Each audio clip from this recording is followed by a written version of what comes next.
tervist vaatama videogamer.eu ja siis minu esimest unboxing video. Ma ei ole väga suurem unboxing videode fänn, kuid Fanateci roolikomplekt on päris uhke ja tuleb omajagu karpides. Siis leian, et oleks huvitav näha, mis nende karpide sees ka tegelikult on ja mis siis komplektiga kaasa tulid.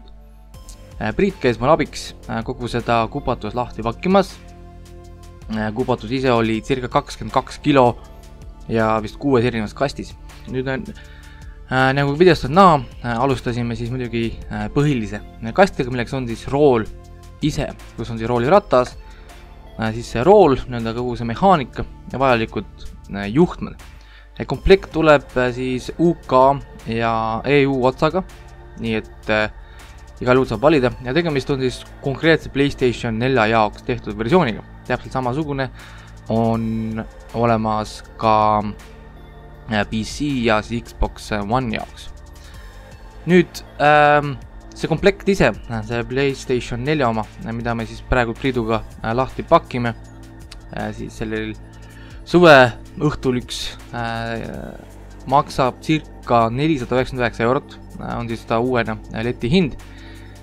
Ja tõepoolest, kui nagu ka Priit antud videos võttis, kvaliteet on tunda igal puudutusel. See on raske, kõik on väga kvaliteetne ja see on asi, mida antud juhul ei saa rõhutada minu arust liiga vähe, kui kvaliteetne see toode tegelikult on.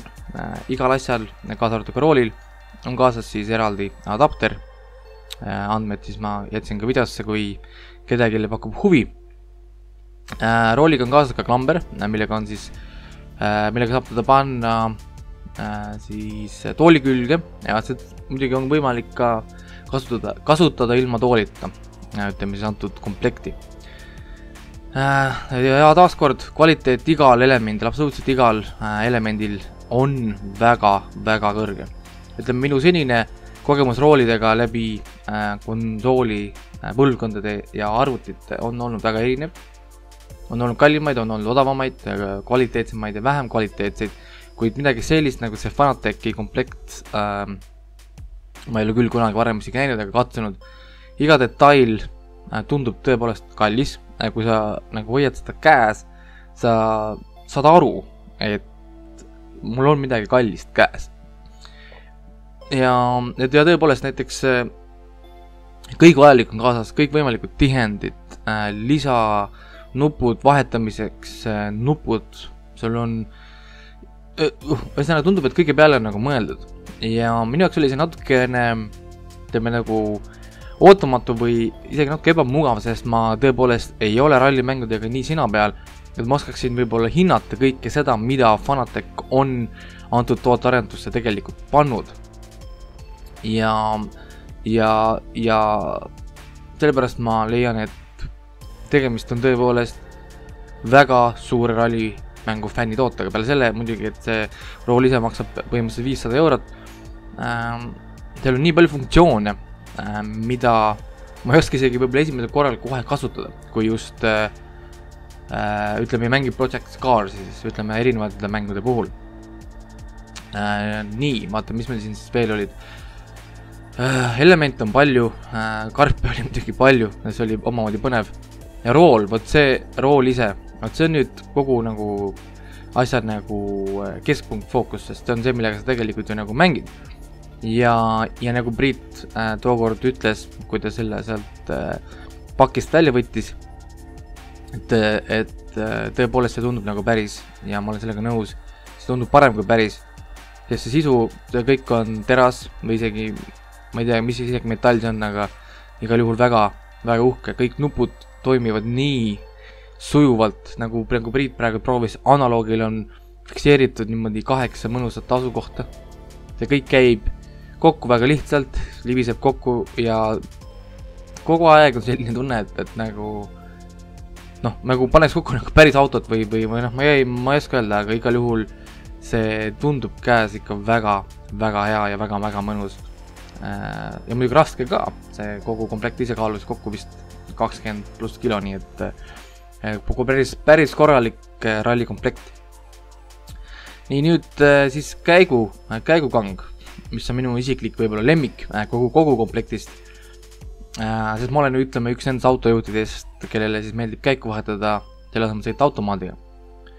Tuleb samuti väga kvaliteetsest materjalist, tal on lisaks ka automaatselt kaasas vahetusnupp, et saad vahetada siis käigukangi nii-öelda nagu nuppu, kas siis sul meeldib ümmargune või meeldib selline pikem ovaalne, mida me videost ka kohe näeme. Käigukang ise on päris raske tegelikult, oodatust raskem ja tal on siis kaks funktsiooni. Üks funktsioon on nii-öelda automaat, kus sa lükkad lihtsalt üles ja alla ja siis teine on nii-öelda manuaal, et sa sõidad nii-öelda nagu päris autostiilis. Sul on siis 7-käiguline käigukang pluss tagukäik ja tagukäik käib täpselt nagu osadel autodelgi, vajutad kange alla ja siis saad käigu sisse lükata ja see on tõepoolest hea kogemus. Antud hetkel, kui ma teen sellele videole seda väikest voice-overit, sest õues ilm ei lubanud, ütleme, otse meie heli peale jätta. Olen seda rooli juba proovinud omajagu mängudega ja ma ütlen, et käigukang võib-olla ongi minu lemmik osa sellest kogu asjast, sest see annab võib-olla kõige rohkem isegi seda päriselt autosõitmise tunnet. Nüüd pedaalid tulevad siis kahes eri pakis, sul on nii-öelda nagu tavaline CSL Elite pedaalid, mis tuleb koos siis väga kvaliteetse raamiga või nagu alusega, kuhu külge siis saad panna siis pedaale sellise vahega, nii nagu sulle endale sobib. Ja kui algsest komplektist tuleb siis kaks pedaali, millest siis üks on nagu gaasipedaal ja teine on siis nagu sidur või siis pidur. Tal on kaks funktsiooni, ise saad valida, kumb nagu sobib. Ütleme siis see Fanateci plaat, nüüd alus, selle on siis kaasas ka nii-öelda nagu see alus, mis siis vahendab kogu seda signaali, mis liiguvad siis nii-öelda klassikaliste telefonikaablite kaudu või mis nende nimed, ütleme, mis on, ma ei oska nagu öelda. Muidugi kaasas on kõik pruvid ja minu üllatuseks on kaasas ka kvaliteetsed tööriistad. Ise, ütleme, talumajas elades ma oskan hinnata head tööriista väärtust ja juba ainuüksi kvaliteet, millega need tööriistad tulevad, tegelikult näitab ära, kui palju tööd ja hinge, ütleme, Fanatec jätab selle toote arendusse. Nii, pedaalid ise on samuti üpris rasked. Kvaliteet jällegi tõepoolest ei rõhuta seda piisavalt, on väga kõrge. Reaalselt kui sa hoiad seda käest, sa tunned, et see on tugev, ta toimib, kõik on kvaliteetne ja need tõepoolest sarnanevad väga palju päris auto detailidele. Ja me Priiduga tegime ka nalja, kui seda siis kokku panime, et selline tunne nagu me ehitaks, ütleme, autot. Ja ma olen sellega nõus, et väga palju detaile ja selline nagu pidevalt oli nagu tunne, et kuidas seda nüüd öeldagi, et kas see tõepoolest nagu videomängu jaoks on tehtud siis sellist detaili. Nii, ja siis lisaks tuleb veel loader, see on siis LC kit, ehk siis lisapedaal, see on siis mõeldud mängude jaoks, mis lubab kasutada 3 pedaali, ja kõik mängud seda funktsiooni ei toeta.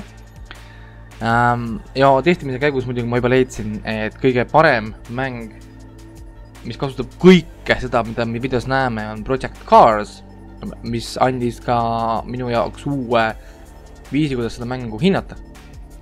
Aga sobib ka kõikide muude mängude jaoks.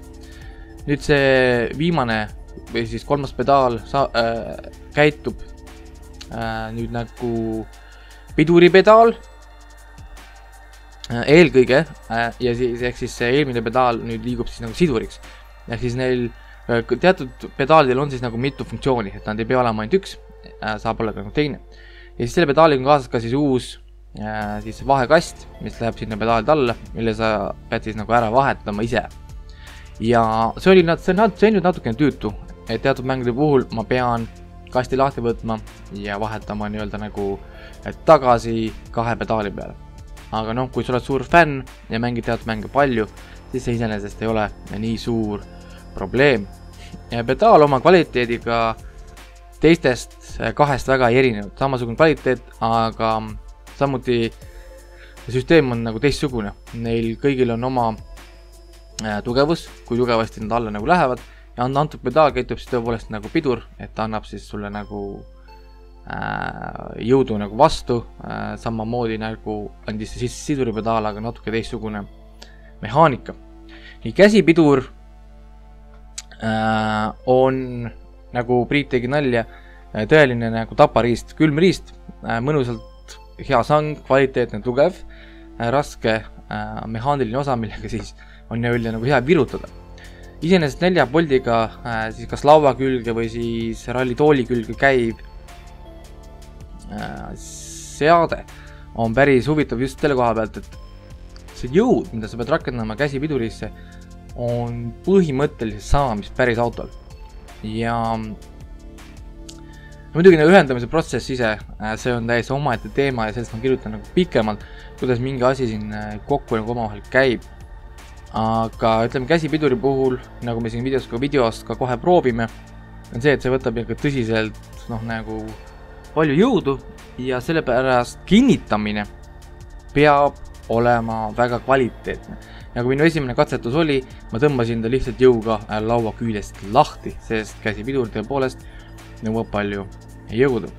Ja muidugi kvaliteet ka, kõik elemendid on, tundub, et terasest ja kummid on kvaliteetsed ja antud käsipidur on tegelikult pehme sangaga, täpselt nagu võiks oodata käsipiduril siis. Nii, Fanatec Clubsport käsipidur, vabandust. Hetkel letihind peaks olema 130 eurot, käigukanki hind oli 260 ja kõik pedaalid siis ise kokku on circa 220 eurot, et antud komplekt, mida me siis siin vaatame, jookseb kokku umbes 1200 euro kanti. Ja siis see Fanatec klamber, mis siis on siis see lauaklamber, see on tegelikult mõeldud selle jaoks, kui mängid mitte ralli rooliga, mängib tavalise lauaga, siis selle klambri abil on võimalik endale siis ehitada võimalik setup ja antud klamber jookseb umbes 50 eurot siis erinevates poodides või kes siis Fanatec edasi müüvad. Nüüd see kokkupanemise protsess meil läks omajagu mingi tund ja natukene peale. Ma video lõppu panin siia niisuguse väikese mini kokkuvõtte, kuidas see protsess kõik meil välja nägi. Alustasimegi sellest, et 3 pedaali jaoks sa pead välja vahetama selle kasti või selle vahekasti. Pedaalid ise kõik käivad 2 poldiga, mutriga ja tõepoolest kogu see komplekt kuidas ma ei oska seda nagu edasi anda, ütleme, kui kvaliteetne see tegelikult nagu tundub, samamoodi kui nagu raske see on ja pidevalt ma tõstsin ja katsusin, et uskumatu, et videomängu jaoks tehakse tõepoolest sellise kvaliteediga asju. Ja nüüd siis on kogu see komplekt pildi peal, kõik need 22 kilo, 6 pappkasti ja 1200 eurot on teie ees, kõik väiksed detailid, juhtmed, pollid, mutterid, tööriistad on siin, kõik see siis tuleb kokku panna, et siis seda lõpuks ka mängima hakata. Aga selline oli siis selline väike unboxing video, et näidata, mis selle komplektiga tuli. Ja suur tänu kõigile, kes vaatasid. Mina, ütleme, jätkan testimist, mul on natukene veel testida paar mängu ja siis ma teen pikema kirjutuse, kus ma hakkan lahkama erinevaid viise, kuidas see toimib, mis funktsioonid see kõik on, see on väga palju funktsioone. Mul on terve eraldi märkmik neid täis tehtud. Aga muud ei olegi. Nii palju on, et peale seda, kui mul on see testitud, ma annan selle koopia tõenäoliselt siis Tallinnas GGVP salongi, kus te võite käia ise igaüks seda proovida siis erinevate mängude peal. Aga suur tänu, et vaatasite ja kindlasti hoidke silm peal videogamers.eu lehel ja kui ilmub siis lähemalt ja rohkem siis Fanateci roolide kohta. Nägemist järgmises videos.